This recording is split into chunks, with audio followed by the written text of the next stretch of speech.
Huyen Zhou. I'm one of the undergraduate researchers of our project team, Geer Cemetery, Labor, Dignity, and Practices of Freedom. I'll do a little introduction for our team. Geer Cemetery is a historically Black cemetery in the Duke Park neighborhood of Durham, North Carolina. Started by 3 African-American men in 1876, it's estimated that over 3,000 people have been buried in Geer. A survey of Geer reveals founders of Durham institutions, descendants of plantation complexes, and families foundational to the groundwork of the city.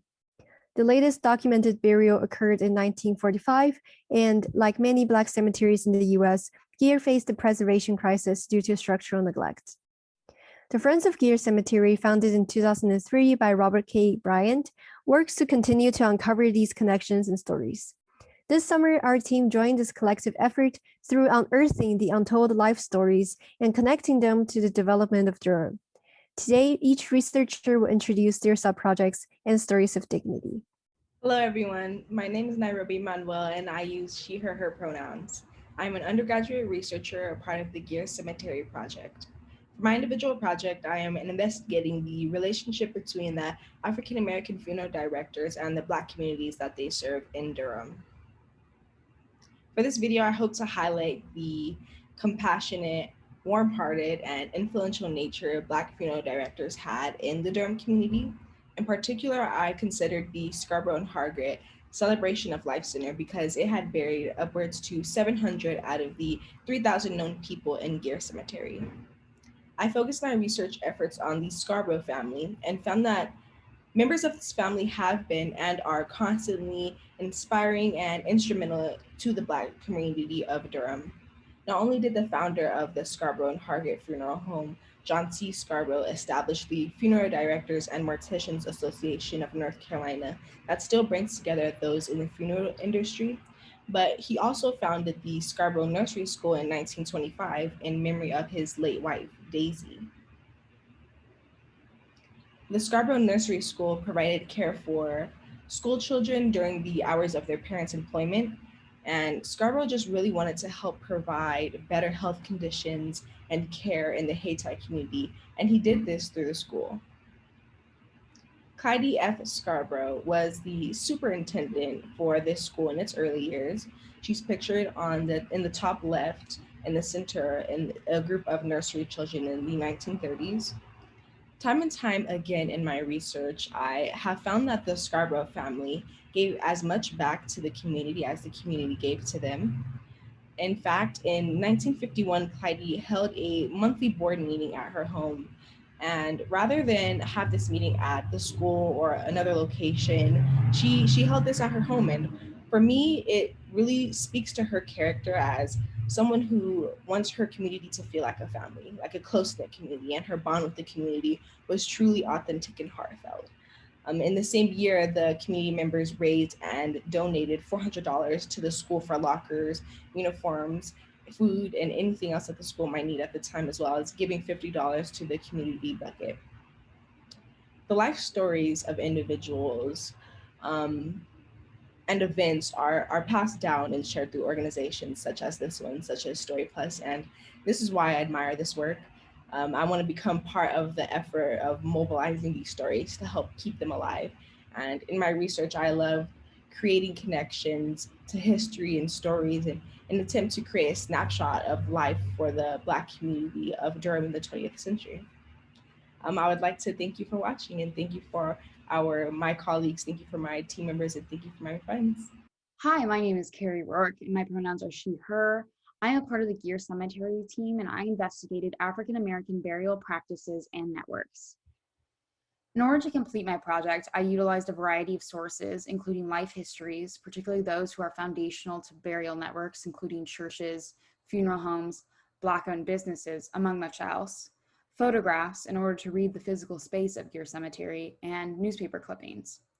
For this video, I hope to highlight a few of these sections of my ArcGIS story maps that I believe highlight the work that I've done. The first network piece that I wanted to examine was the involvement of churches. I noticed right off the bat how tightly connected death is to the church community, as many of you, I'm sure, are aware of. But what I noticed is that it's not just a place of religious sanctuary, but rather, as this citation indicates, centers for recruitment for Black individuals into businesses like North Carolina Mutual that became foundational to Durham. And thinking about these networks as not separate pieces, but almost a web, that all of these different pieces work together to form the burial web that encased Durham. Next, I want to talk a little bit about some of the burial practices that I identified. One of the first was the homegoing ceremony. This was a concept that emerged as early as the colonial period, from what I've been able to find, in which enslaved individuals believed that death signified going home. In this context, it meant going home to Africa. This then transcended to connect to Christianity, as Christianity was imposed on these populations, to mean a sort of Christian homegoing, going on to eternal life. This is identified further through gravestones and considering how death is viewed not so much in a negative light as it traditionally is for many other communities, but in a positive light, almost a freeing kind of way. And finally, I considered the physical space, looking at what was actually engraved in these headstones that indicates something about the individual's life, what words were chosen to try to capture an individual. In my conclusion, I tried to capture Geer Cemetery within a greater context, thinking about Black grave sites is a greater movement of people trying to preserve these spaces from New York City to DC to Baltimore. And I just pulled a few articles here to show how prevalent this issue is of cemeteries being lost and their history being destroyed. I think this issue is so important to identify and think about as we go through this project. Thank you so much, and I hope you enjoyed our video. Hi everyone, I'm Hui. In my project, I am looking at Geer Cemetery individuals who were employed by the Duke family or Trinity College. I hope to uncover the African American labors that are often rendered invisible in white supremacist narratives.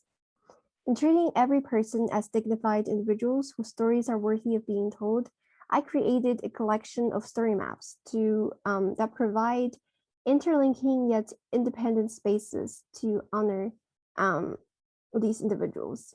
For every one of them, I first provide a life history and then dive deeper into recurring themes of their lives with analysis.